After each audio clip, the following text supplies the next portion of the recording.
இந்தியாவில் பார்த்தீங்கன்னாக்கா ஆவரேஜ் சேலரின்னு சொல்லக்கூடியது 25,000 தாங்க. நான் 25,000 தான் சம்பாதிக்கிறேன். ஆனால் நான் எப்படி இன்வெஸ்ட் பண்ணுறது? 6 ஸ்டெப்ஸ். இந்த 6 ஸ்டெப்பை நீங்கள் ஃபாலோ பண்ணீங்கன்னாக்கா 25,000 நீங்கள் சம்பாதிச்சாலும் நீங்கள் எப்படி ஒரு பெரிய வெல்த் கார்பஸை சேர்க்கலாம். இன்னைக்கும் நம்ம இந்தியாவில் பார்த்தீங்கன்னாக்கா ஆவரேஜ் சேலரின்னு சொல்லக்கூடியது 25,000 தாங்க. அந்த per capita income Chennai Tamil Nadu எடுத்துக்கிட்டிங்கன்னா கூட $3,000 per annum. அதை நீங்கள் டிவைட் பண்ணி பார்த்தீங்கன்னா 20,000 rupees தான் வருது. 25,000 இஸ் அன் ஆனுவல் சேலரி. ஆவரேஜாக எல்லாரும் எடுத்துகிட்டு போகக்கூடியது. நிறைய இன்வெஸ்டர்ஸ் கேட்கக்கூடிய கேள்வி என்னன்னாக்கா, நான் 25,000 தான் சம்பாதிக்கிறேன், ஆனால் நான் எப்படி இன்வெஸ்ட் பண்ணுறது? எப்படி ஒரு செல்வத்தை சேர்க்கறது, வெல்த் கார்பஸ் எப்படி சேர்க்கறது? இது ஒரு நியாயமான ஒரு கேள்வி தான் இது. ஸோ இந்த வீடியோவில் 6 ஸ்டெப்ஸ். இந்த 6 ஸ்டெப்பை நீங்கள் ஃபாலோ பண்ணீங்கன்னாக்கா 25,000 நீங்கள் சம்பாதிச்சாலும் நீங்கள் எப்படி ஒரு பெரிய வெல்த் கார்பஸை சேர்க்கலாம்.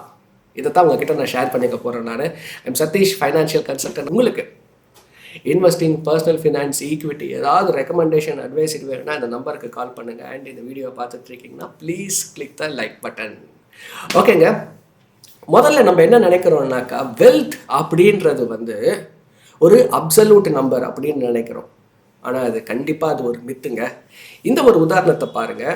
2 பேர், person A and person B. இந்த 2 பேரில் யார் வெல்த்தி பர்சன்றதை நீங்கள் சொல்லுங்கள். பர்சன் ஏ 25,000 ரூபா சம்பாதிக்கிறாரு, பர்சன் பி 50,000 ரூபா சம்பாதிக்கிறாரு. இந்த 2 பேரில் யார் வெல்த்தி பர்சன்? கண்டிப்பாக பர்சன் பி. ஏன்னா அவர் 50,000 ரூபா சம்பாதிக்கிறாரு. ஸோ அவர் கண்டிப்பாக ஒரு wealthy person. Okay, common sense அது.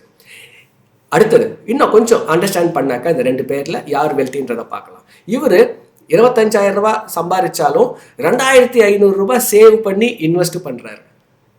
இவர் 50,000 சம்பாதிச்சு 2,500 ரூபாய் சேவ் பண்ணி இன்வெஸ்ட் பண்ணுறாரு.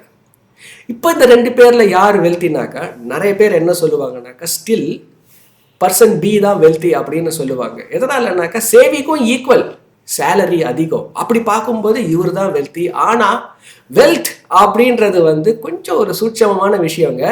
இவர் பர்சன் ஏ பார்த்தீங்கன்னாக்கா 10% சேவ் பண்ணுறாரு அவரோட சேலரியில். ஆனால் பர்சன் பி 5% தான் சேவ் பண்ணுறாரு அவரோட சேலரியில். So person A is the wealthy person.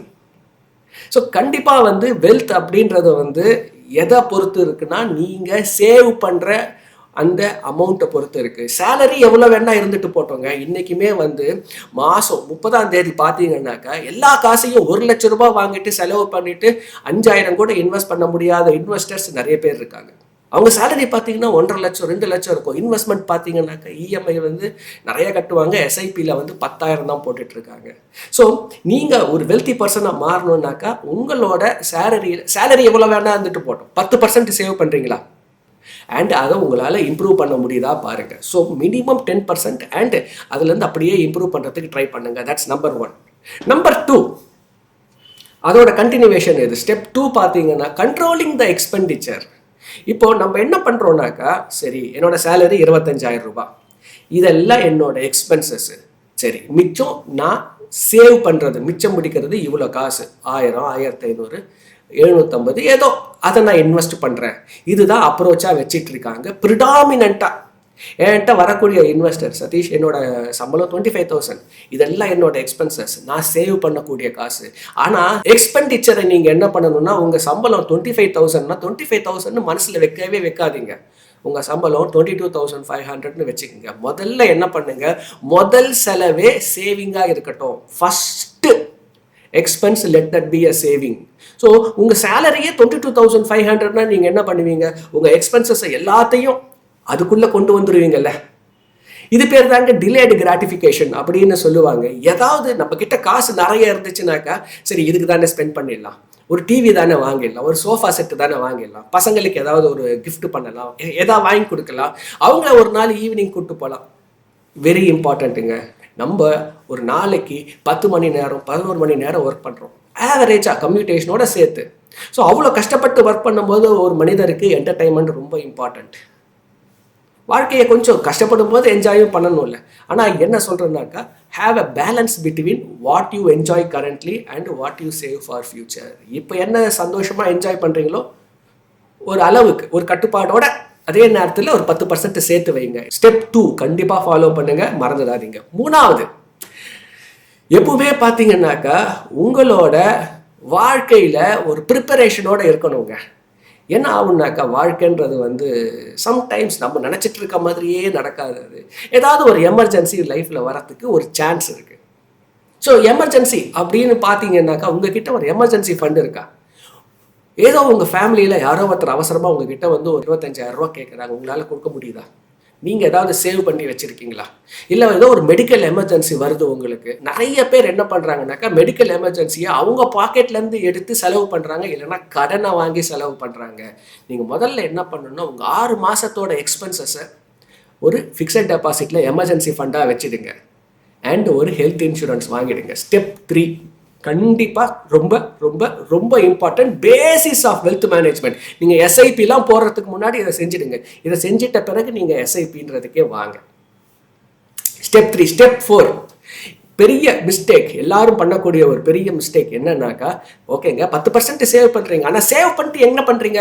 அதை எடுத்துகிட்டு போயிட்டு தங்கத்தில் இன்வெஸ்ட் பண்ணுறது, அதை எடுத்துகிட்டு போயிட்டு ஃபிக்ஸட் டெபாசிட்டில் வைக்கிறது. எமர்ஜென்சி ஃபண்டை தாண்டியும் நீங்கள் ஃபிக்ஸட் டெபாசிட்டில் வைக்கிறீங்க, ரொம்ப தப்புங்க. 4வது ஸ்டெப் 4 என்னன்னாக்கா, நீங்கள் அந்த காசு 12% மல்டிப்ளை ஆகுதான்னு பாருங்கள். ஏன்னா இன்ஃப்ளேஷனே இன்றைக்கி 6%. இன்ஃப்ளேஷனை தாண்டின ஒரு 2 டைம்ஸுக்கு ரிட்டர்ன்ஸு கண்டிப்பாக கொடுக்கணும். உங்கள் இன்வெஸ்ட்மெண்ட்டு கொடுக்கணும், நீங்கள் இன்வெஸ்ட் பண்ணுற அந்த ப்ராடக்ட் கொடுக்கணும். ஸோ இது ஸ்டெப் 4. ஸ்டெப் 5 ரொம்ப கஷ்டப்பட்டு காசு சேர்க்குறோம். 11 மணி நேரம் ஒர்க் பண்ணுறோம், எடுத்துகிட்டு போகிற சம்பளமே 25,000. இன்றைக்கி நீங்கள் லைஃப்பில் பார்த்தீங்கன்னாக்கா உங்களை சுற்றின ஒரு ஆப்பர்ச்சுனிட்டிஸ் நிறைய வந்துக்கிட்டே இருக்கும். இங்கே இன்வெஸ்ட் பண்ணுங்கள் 40% கொடுக்குறோம், இங்கே இன்வெஸ்ட் பண்ணுங்கள் 36%, 50%ன்னு.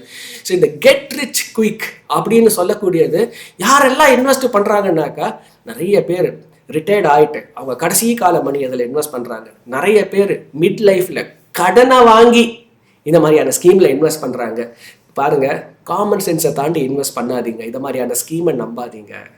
12% ரிட்டர்ன்ஸ் கொடுக்குதா, 15% ரிட்டர்ன்ஸ் வருதா, பி ஹாப்பி அபவுட் இட். டிரான்ஸ்பரண்ட்டாக இருக்கும், இந்த கன்சிஸ்டண்ட்டாக இந்த ரிட்டர்ன்ஸ் வந்துகிட்டே இருக்கும். யாரோ 50% கொடுக்குறாங்க, யாரோ 40% கொடுக்குறாங்க. இருக்கிற காசு எல்லாத்தையும் எடுத்துகிட்டு போயிட்டு போட வேண்டியது, கடனை வாங்கி போட வேண்டியது, நிறைய பேர் ஏமாந்துருக்கு. So don't do that mistake. இது 5. 6வது, it is my favourite step. So ஒரு சப்ஸ்கிரைபர் என்ன பண்ணியிருக்காரு, அவர் ஒரு கமெண்ட் போட்டிருக்காரு. அந்த கமெண்ட்டில் வந்து, நான் ஒரு டெய்லர், என்னோட சேலரியே வந்து 20,000 தான் வருது, நான் எப்படி இன்வெஸ்ட் பண்ணுறது? இதே கேள்வி தான் இந்த வீடியோவில் ஆரம்பிக்கும்போது 25,000. இங்கே பாருங்கள், இப்போ என்னோட வீட்டில் வச்சுக்கோங்க, என்னோட வீட்டில் வந்து என்னோட மனைவி என்ன பண்ணுறாங்கனாக்கா, வி ஹாவ் அ டெய்லர். அந்த டெய்லர்கிட்ட போயிட்டு கொடுத்து, எனக்கு 2 பசங்க எனக்கு. ஸோ அவங்களுக்கு சட்டை தைக்கிறது, ட்ரெஸ் தைக்கிறது எல்லாமே. பட் அந்த ஒரு டெய்லர் வந்து நேம் போர்டு கூட இருக்காது. அவர் கடைக்கு போனீங்கன்னாக்கா நேம் போர்டு கூட இருக்காது. அண்டு நீங்கள் எவ்வளோ ஆர்டர் கொடுத்தாலும் அவர் காசெல்லாம் வந்து என்ன பண்ண மாட்டார், டிஸ்கவுண்ட் பண்ண மாட்டார். அவருக்கு நீங்கள் டெலிவரி கொஞ்சம் சீக்கிரம் வேணும் அப்படின்னாலும் வந்து ஆர்டர் நிறைய இருந்துச்சுனாக்கா அவர் என்ன பண்ணுவாருனாக்கா, இல்லைங்க இதுக்கு இவ்வளோ டைம் ஆகும் அப்படின்னு வந்து தெளிவாக சொல்லிடுவார். நீங்கள் ஆர்டர் நீங்கள் எடுத்துகிட்டு போயிட்டு வேறு இடத்துல கூட தச்சுக்குங்க, பரவாயில்லைங்க, ஆனால் என்னால் இப்போ கொடுக்க முடியாது, டிஸ்கவுண்ட் பண்ண முடியாது. ஏன்னா அவர் என்ன சொல்கிறாருனாக்கா, அந்த டெய்லர் வந்து ஃபேஷன் டெக்னாலஜி படிச்சுட்டு வந்திருக்கார். அது முக்கியம் கிடையாது, அவர் ரொம்ப இன்னோவேட்டிவான ஒரு டெய்லர். அவர் ரொம்ப இன்னோவேட்டிவ், அவர் டிசைன்ஸ் எல்லாம் ரொம்ப நல்லா இருக்கும். ஃபார் எக்ஸாம்பிள், ஒரு பாவாடை ஒன்று தச்சு கொடுத்தாரு. அந்த பாவாடையில் பார்த்தீங்கன்னாக்கா அதே பின்னாடி ஒரு லூப் வருது. அந்த லூப்பை நம்ம கட்டினோம்னாக்கா ரொம்ப ட்ரெடிஷ்னலாக இருக்கும். அதை நம்ம கழட்டி விட்டுட்டோம் அப்படின்னாக்கா பார்த்தீங்கன்னாக்கா அதுவே வந்து அதே ட்ரெஸ்ஸு ரொம்ப மாடர்னாக இருக்க மாதிரி இருக்குது. Is very innovative. ஸோ என்ன பண்ணிட்டாங்க, எங்கள் வீட்டில் வந்து எங்கள் சொந்தக்காரங்க மொத்த பேருக்கும் அவர் தான் இப்போ தச்சு கொடுத்துட்ருக்காரு. அதாவது எங்கள் வீட்டிலேருந்து ஒரு மாதத்துக்கு 2 அப்பேரல்ஸ்னால் இப்போ பார்த்தீங்கன்னாக்கா நாங்கள் மட்டுமே அவருக்கு கொடுக்கக்கூடிய ஆர்டர் வந்து ஒரு 10 இல்லை ஒரு 15 ஆர்டர் ஒரு மாதத்துக்கு மட்டுமே. எல்லாருக்கிட்டையும் அந்த வேர்ட் ஆஃப் மவுத்தில் ரெஃபரன்சஸ்லாம் வந்துக்கிட்டே இருக்குது பிஸ்னஸ் அவருக்கு. என்னங்க காரணம் அதுக்கு? நீங்கள் எந்த தொழில் வேணாலும் பண்ணலாம், 25,000 தான் சம்பாதிக்கலாம். ஆனால் நீங்கள் உங்கள் தொழிலில் நம்பர் 1 இருக்கீங்களா? உங்கள் ஏரியாவில் நம்பர் 1 இருக்கீங்களா? உங்கள் தொழிலில் நம்பர் 1 இருக்கீங்களா? அப்புறம் உங்கள் சிட்டியில் நம்பர் 1 ஆகுங்க, உங்கள் ஸ்டேட்டில் நம்பர் 1 ஆகுங்க, அந்த கண்ட்ரிலேயே நம்பர் 1. நீங்கள் ஒரு வெயிட்டராக இருக்கலாங்க, பட் நம்பர் 1 ஐ ஆம் the best waiter in India அப்படின்ற மாதிரி அவ்வளோ வந்து உங்களுக்கு அந்த தொழிலில் ஒரு எக்ஸ்பர்டைஸ் இருக்குதா? அந்த கேள்வியை கேளுங்க. Try to be in the top 1%. அந்த அளவுக்கு என்ன பண்ணுங்க, உங்களோட திறமையை நீங்கள் வந்து இன்க்ரீஸ் பண்ண என்ன ஆகும்னாக்கா உங்களோட ஏர்னிங் இம்ப்ரூவ் ஆகுங்க, உங்கள் ஸ்கில் இம்ப்ரூவ் ஆகுங்க, உங்கள் ரெவென்யூ இம்ப்ரூவ் ஆகும், உங்கள் சேலரி இம்ப்ரூவ் ஆகும். So that is step 6. 25,000 தான் சம்பாதிக்கிறேன், அதுக்குள்ளேயே வாழ்க்கையை நடத்திக்கணும் தேவையில்லை. Come out of the box. நீங்கள் செய்கிற தொழிலில் நீங்கள் தான் number 1. Are you the number 1? இந்த ஒரு யூடியூப் சேனல் பார்த்துட்டு இருக்கீங்க, ஏதோ ஒரு இன்ஃபர்மேஷன் கன்சியூம் பண்ணிட்டு இருக்கீங்கன்னாக்கா, trust me, you are number 1 in 1%. எதனாலனாக்கா 90% ஆஃப் த பீப்புள் என்ன பண்ணுறாங்க, என்டர்டெயின்மெண்ட் தான் பார்க்குறாங்க. ஸோ மிச்சம் இருக்கிற ஒரு 9% ஆஃப் த பீப்புள் தான் இன்ஃபர்மேஷனை கன்சியூம் பண்ணுறாங்க. ஸோ நீங்கள் இன்ஃபர்மேஷனை கன்சியூம் பண்ணும்போது you are already not 90%. Top 10ல் வந்துட்டீங்க. ஆனால் டாப் 1ல் வரணுன்னாக்கா அந்த இன்டர்நெட்டை பேஸ் பண்ணி சம்பாதிக்கிறவங்க only 1% of the people. So போயிட்டு நீங்கள் யூடியூப்பில் சேனலில் போயிட்டு ஒரு ஓப்பன் பண்ணிவிட்டு வீடியோ போட்டுங்கன்னு சொல்ல வரல. நீங்கள் உங்கள் துறையில் நம்பர் 1 இருக்கிறதுக்கு என்னென்ன பண்ணணுமோ எல்லாத்தையும் பண்ணுங்கள். எப்படி இன்னோவேட்டிவாக இருக்கலாம், எப்படி நான் இந்த பிஸ்னஸை இன்னும் எக்ஸ்பேண்ட் பண்ணலாம், எப்படி கஸ்டமருக்கு ஒரு டிலைட் கொடுக்கலாம், கஸ்டமர் சாட்டிஸ்ஃபேக்ஷன் வேறு, கஸ்டமர் டிலைட் வேறு, இப்படி எல்லாம் யோசிச்சிங்கன்னாக்கா உங்கள் சேலரி இன்க்ரீஸ் ஆகும். கண்டிப்பாக உங்கள் எஸ்ஐபி 2,500 இல்லைங்க 25,000 மாறும். Trust me, it will change. Step 6 bonus. இது எல்லாம் நாலேஜாக வச்சுக்காதீங்க. முதல்ல 25,000 சம்பாதிச்சாலும் 2,500 இருக்குன்னாக்கா ஒரு எஸ்ஐபியை ஸ்டார்ட் பண்ணுங்கள். That is more important.